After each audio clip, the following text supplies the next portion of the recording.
that's out, The Dark Tower, is a fucking pile of shit. Yeah, see, I thought it was pretty damn good. I mean, I thought, and what was cool about it is, I think they may have gotten something right about Stephen King that every other adaptation of Stephen King has gotten wrong completely. And that is like an implied reference to things, little details from the book. That they've never been able to get Stephen King's description. Like everything, it either becomes boring or silly when you try to do Stephen King visually. And I thought keeping some of that stuff out and maybe showing just a slight reference to it that gets in the back of your mind and say, hey, yeah, I remember that thing, is better than just outright showing it a lot of times. And this movie's found a way to do that with, like, there's little subtle references. Like in the book, one of the kids is afraid of the Wolfman. And so when he encounters Pennywise, it's a Wolfman. It's a version of the Wolfman. And they show that in the TV version. The Wolfman, like, comes after him. But that's in the book. And it's kind of silly in the TV version about the Wolfman, But in this, it just boils down to there's a big scuffle inside the old abandoned house. And Pennywise, kind of slightly starts to transform. And one of his hands just becomes a big, like, Wolfman-like claw. It just kind of shoots out. And so that kind of references the transformation into the Wolfman that's in the book and the old TV movie without going full Wolfman and having to show that whole thing. So they did, and like with the turtle, that was another little subtle reference. And then they did the things that were missing from all those other adaptations and just little subtle references throughout it, which makes it a way better movie and way better adaptation, I think, than just about anything else they've ever done, Stephen King. Except The Mist. I still say The Mist is probably the best. And even The Mist movie has a better ending than the Stephen King story, I think. What about, don't forget Pet Sematary, Chief. I know what you're thinking, Chief. No, Dead. That one too is I thought a great. Pet Sematary, I think, is a great adaptation of Stephen King. That was the only one that they'd ever gotten like almost completely 100% right, I think. And like I said in the last episode we talked about it, the only thing I can recall that's missing from Pet Sematary the movie that's in the book is the Wendigo. But you got to think Pet Sematary is one of his shorter books too. It's not a very long book. Like it. Children of the Corn, I've read that short story too, and everybody dies. Everyone has a fear of corn! Corn! But Pet Sematary is a pretty short book. You're talking it's like, what, 1,300 pages or something? Yeah, it's a big one. It's big. I mean, a lot of those old ones are big, especially like The Stand. The Stand, and they even put out the reissue of The Stand with like so many thousand more pages to it or something. Yeah. But for the audience listening, I would say, if you're the type of people that can stand going to movie theaters, I usually can't, but my mom wanted to go see it, so I went with her. It's definitely worth it. Definitely for moviegoers, worth a trip to the movies. For your home theater types, definitely something to get when it comes out right away. It's definitely worth it. All right, before we get into this week's DC Comics reviews, I do want to let people know in the next couple weeks, we're bringing something back. Something is coming back. I'm excited. I got to do my research. I got to do some work for this one. We got to do work for this one. We have not done this since Christmas time last year. It's been too long, and it's a good season to do it because we're getting into the Halloween season. We don't bring it out too often because if we bring it out too often, you guys are it's not special, and we like it to be special. But in the next, we'll be recording it on the 22nd of September, which means if we're recording it on the 22nd, it will be the 27th of September edition of the Nerd Rage Renegades, the last regular episode before Horror Fest begins. We are bringing back Renegade Masterpiece Theater. Cue the music. One of our favorite things to do. This is something that we started doing. Nobody else was doing this. They may have been doing a version of it, but nothing like what we do. For you who are new to the show, who do not know what Renegade Masterpiece Theater, I think this will be like the fourth time we're doing this. Yeah. The first time we did it, it's always my favorite thing we do. I get excited for this. It's like Christmas for me. The first time we did it, it was just Chief and I sitting here one night, and we decided, fuck it, we're going to go to Penthouse Forum and read read the letters from Penthouse Forum in like Nicolas Cage and Paul Lee's voice. Celebrity impressions. Yeah. Well, from there it evolved into erotic adult fan fiction. And those who have listened to the show, probably Maude and those remember the great Muppet fanfic of Gonzo and Camilla, the Wizard of Oz, and then you might remember Last Christmas with the Rudolph the Red-Nosed Reindeer story. But what's really good, Adam Lash will be back. Excellent. Lash will be back. At this point, we really It cannot wouldn't be the same. It wouldn't be the same without Adam if we didn't. We can't do it without Adam. So Adam Lash will be back on. He's confirmed it. He will be back on. And we're going to do something a little different. I have reached out to one of our fans. And she has already said she is going to get that night off of work and she will be joining us. So we will have a fan as well on here to read, and she's excited for it. She knows exactly what Renegade Masterpiece Theater is. She's excited for it. So more erotic adult fan fiction. I have told Chief in his journeys through the internet to scour and find fanfic. We need something along the lines of the Muppet one. Somehow along the journey, I became the researcher for fanfiction theater, and I love every minute of it because that means I get to go read some of the weirdest fucking shit from some of the most twisted minds the internet can provide. And we do give credit to the writers. We give all the credit in the world to the writers who write these fanfics. Oh yeah. Oh my what was the one? Santa Wants Anal. Hot sauce is one of my favorite. Oh yeah. Hot sauce. Hot sauce was one of my favorites, and oh man, there was one that was very prolific.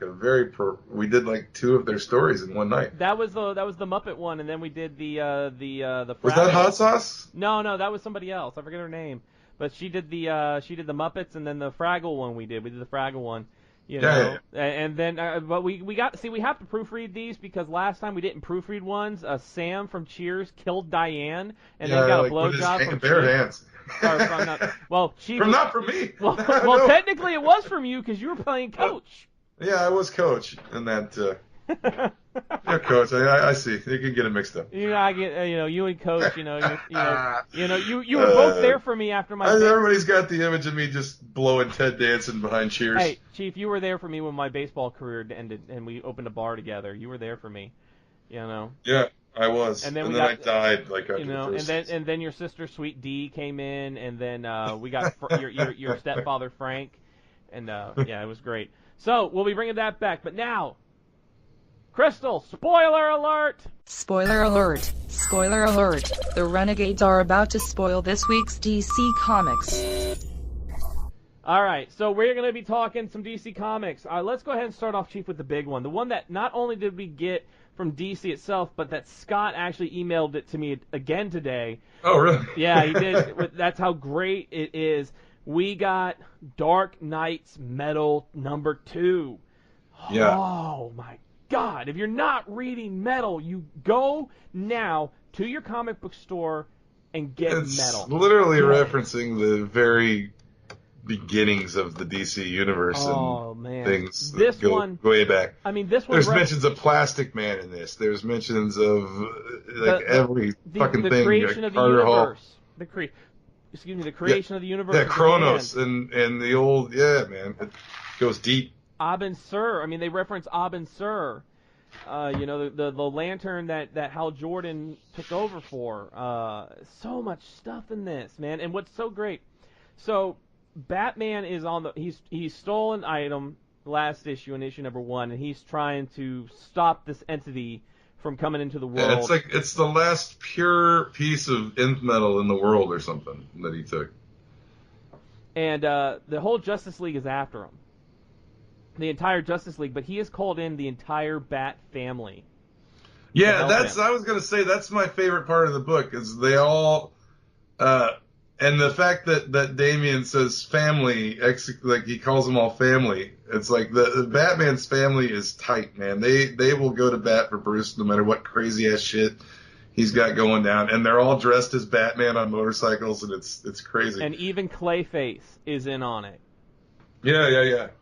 It's great, man. That is, I love the Wonder Woman telling Damian to said there's no winning, and he said, "Lady, I'm driving a bat hog through the Amazon." I'm 13 years old, and I'm 13 years old, and I'm driving a bat hog through the Amazon. I've already won. Yeah, I love the loyalty of the Bat family. I just love that about. Batwoman was there, Nightwing, Damian, Batwing, Clayface was there.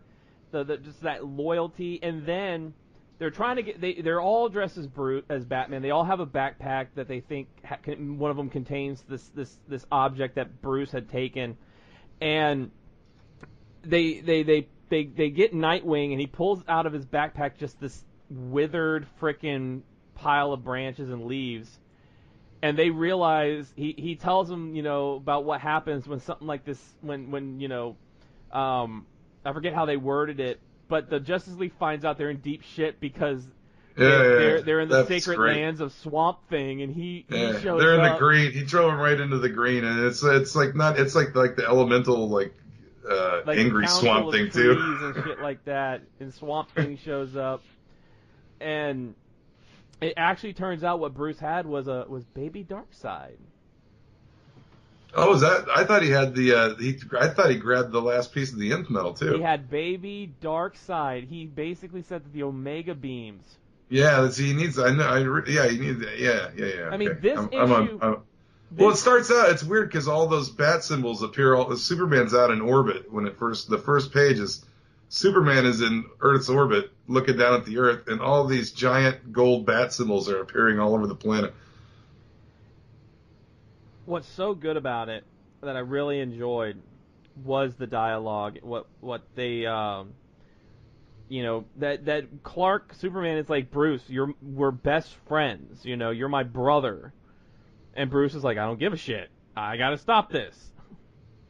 And they even go back and they reference, because he referenced Bruce Batman in this. He references his travel through time, so they reference the pre-New 52 death of Bruce Wayne story arc. And it's going so deep that it's crazy, and it's almost like this is like metal is almost like they're delving into like the old history of DC, while Doomsday Clock is almost like the current timeline of like the new stuff going. It's weird. There's like these two huge events that are going to be going on. And what I love is we really don't know we don't know a lot about Doomsday Clock, and you are so excited for that. And I'm excited too. I'm really excited. I don't know what's going on with it. Yeah, I know. There's not much on it. There's so much to expect from Doomsday Clock with the Watchmen being involved. Yeah, exactly. And it's like, I don't know. Am I going to get the Question and Rorschach finally meeting? And am I going to get like Night Owl and Batman meeting up, or Blue Beetle and all the reference, all the kind of like predecessors of those Watchmen? I'm wondering if they're going to meet up with their counterparts in the DC universe, and then like, what do you do to stop Dr. Manhattan? Is there going to be a Superman Dr. Manhattan showdown? Like, what is going to happen? I love the part in this comic where their Superman is calling into different members, like they call in like they call Green Arrow, like everybody's looking for Batman. And I love it that in the House of Mystery, Constantine goes, how the bloody hell did he hide a transmitter in a wall made of souls? He's Batman. He's Batman. And the fact that frickin' Sandman is in it. Yeah,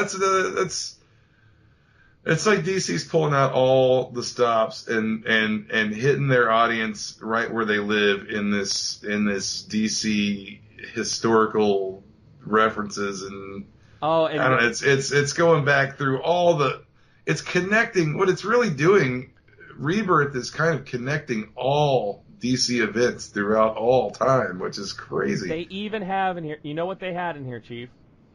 Meanwhile, at the Hall of Doom. Yeah. Vandal Savage and the Hall of Doom. Yeah, it's crazy. I mean, Vandal Savage was in there. Ra's al Ghul was in there, and even Phantom Stranger. They're all the immortals. It's like all the immortals of Earth are all gathered in the Hall of Doom. And the fact that all this has been orchestrated by the Court of Owls. Yeah, and like they've been a part of this. Like they're the clan, they're the Bird Clan, like that they talk